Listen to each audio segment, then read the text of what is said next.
अरे शांता, तू यहाँ कैसे? आज घर पे नहीं गई काम पे? अरे साहब, बड़े साहब ने बुलवाया था, कल अपनी छोटी बहन को लेकर आना। आज मैं इसे लेकर आई हूँ। बड़े भैया ने बुलाया था? वो तो अभी निकल गए। बता क्या बात है? निकल गए? लेकिन उन्होंने ही तो बुलाया था हमें। वो ऐसे कैसे चले गए? अरे उन्हें अर्जेंट काम था। तू मुझे बता देना क्या बात है। अगले हफ्ते मैं अपनी बहन की शादी कर रही हूँ ना, इसलिए उन्होंने बुलाया था। शायद दहेज का कुछ सामान देते वो। अच्छा, अगले हफ्ते तेरी छोटी बहन की शादी है? ये तो बड़ी खुशी की बात है। और तूने ये बात मुझे तो नहीं बताई। अरे साहब, आप थे ही कहाँ यहाँ? आप तो बाहर थे ना।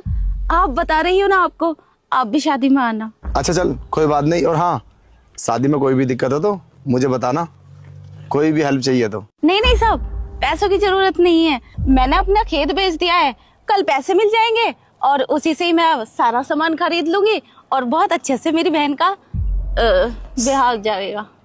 खेत बेच दिया? शांता, तू पागल हो गई क्या? खेत क्यों बेचा भाई? क्या जरूरत थी खेत बेचने की?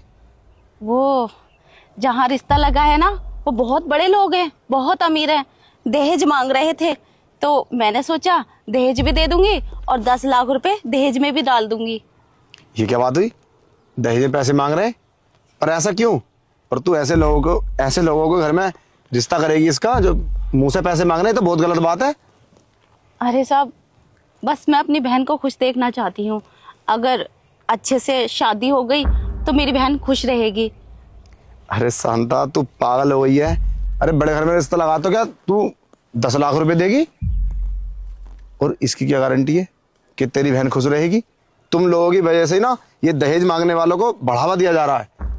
तू मुझे नंबर दे, मैं बात करता हूँ। अरे नहीं साहब, आप फोन मत करिए, वो बुरा मान जाएंगे। रिश्ता टूट गया तो बहुत बड़ी प्रॉब्लम हो जाएगी। कोई नहीं, हम दे देंगे। बस मेरी बहन खुश रहनी चाहिए और कुछ नहीं, इससे बढ़ के मुझे कुछ नहीं है। और हमारे पिताजी तो बीमार रहते हैं और कहाँ से करेंगे हम? देख मेरी बात सुन। रही बात इसकी शादी की, तो ये तेरी वही वाली बहन है ना जिसने डिग्री कर रखी है, तो इसे दहेज देने की क्या जरूरत है? ये तो वैसे ही अपने परिवार को पाल लेगी कमा के। देख नादान मत बन, जमीन एक सहारा होता है। तू जमीन बेच के इसकी शादी कर देगी, फिर तू अपनी शादी कैसे करेगी? और इसी चक्कर में तू आज तक कुंवारी बैठी है कि अपनी छोटी बहन की शादी करूं। और उस बूढ़े बाप का क्या सहारा रहेगा? और तू कहाँ रहेगी? हम अपना देख लेंगे, जैसे भी देखना। साहब, मैंने इतनी मेहनत करके इसकी पढ़ाई भी की है और जमीन बेच के शादी भी हो जाएगी। बस यही मेरी इच्छा थी। और रही मेरी बात, मैं भी अपनी शादी ऐसे ही कर लूंगी, काम कर करके। आपके साथ मैं इतने सालों से काम कर रही हूँ, बस ऐसे ही करती रहूंगी। मेरी कोई टेंशन नहीं है, मेरी तो हो ही जाएगी। ज्यादा नादान मत बन। चल तू इसकी शादी कर देगी। जब कल इसका पति आएगा और ये आएगी, कहाँ बिठाएगी? हमारे घर में लेकर आएगी तू? है कहाँ लेकर जाएगी? पागल हो गई है? और हाँ सुन, तू अपना खेत मत बेचना। ये ले 1 लाख रुपए रख, और कोई भी पैसे की जरूरत हो हमें बताना, समझे? और वैसे भी ये 1 लाख रुपए बड़े भाई देख गए थे तुम्हारे लिए, बता दिया था उन्होंने कि तू आने वाली है। उन्हें कोई अर्जेंट काम था इसलिए चले गए। और जमीन बेचने की जरूरत नहीं है। और अगर और भी पैसे मांगे ना, वो कितने ही पैसे मांगे, तू घर से ले जाना। और तुझे तंग करे तो बड़े भाई से बोलना, मैं उनसे बोल दूंगा, वो ख्याल रखेंगे। मैं तो बाहर रहता हूँ, जमीन बेचने के बारे में सोचना ही मत। पर साहब, इतने पैसे रख, कोई दिक्कत नहीं है।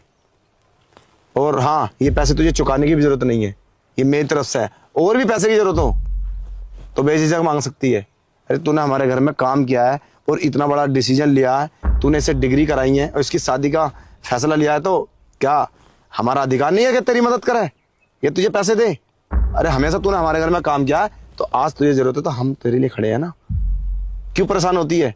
और हाँ गुड़िया, जहां भी तेरी शादी तेरी बहन कर रही है, बस इस हिसाब से रहना उस घर में कि कोई तेरी शिकायत ना हो। और अच्छे से जा, कोई भी दिक्कत हो तो बताना। और घर में से कोई भी जरूरत हो ना तो ये सामान की, किसी चीज की भी, तो ले जा सकती है, कोई मनाही नहीं है तेरे लिए। साहब, हमने नहीं सोचा था आप हमारे लिए इतना सोचते हो। मेरी तो सारी प्रॉब्लम दूर हो गई है, बहुत अच्छे से शादी हो जाएगी मेरी बहन की। दीदी, साहब कितने अच्छे हैं, देखो कितने सारे पैसे दिए हैं हमें, जितनी आप तारीफ करती थी ये तो उससे भी अच्छे हैं। मैं तो सोचती थी बड़े बड़े घरों में तो सब ऐसे ही होंगे, मतलब अच्छे से बात नहीं करते होंगे, ये तो कितने अच्छे से बात करते हैं हमसे।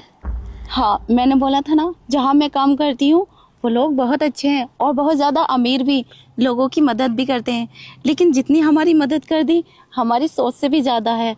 साहब, ये एहसान हम आपका कभी नहीं भूलेंगे। मैंने तो कभी सोचा भी नहीं था आप इतनी मदद करेंगे। मैंने तो सोचा था बस थोड़ा बहुत सहारा मिल जाएगा हमें। साहब, अपना हाथ हमारे सर पे ऐसे ही बनाए रखना। जिस दिन हमारी माँ गुजर गई थी, हमें लगा हम अनाथ हो गए। फिर हमें आपके घर में काम मिला तो हमें ऐसा लगा हमें एक नया परिवार मिल गया। साहब, आपने कभी हमें ये महसूस नहीं कराया कि हम नौकर हैं। हर तरीके से आपने हमारी मदद की और एक अच्छा परिवार की तरह हमें समझा। उन्हीं पैसों से मैंने अपनी बहन को डिग्री कराई और मेरी बहन अच्छे से पढ़ लिख गई और आज 20 से 30 लाख की आपने मदद की।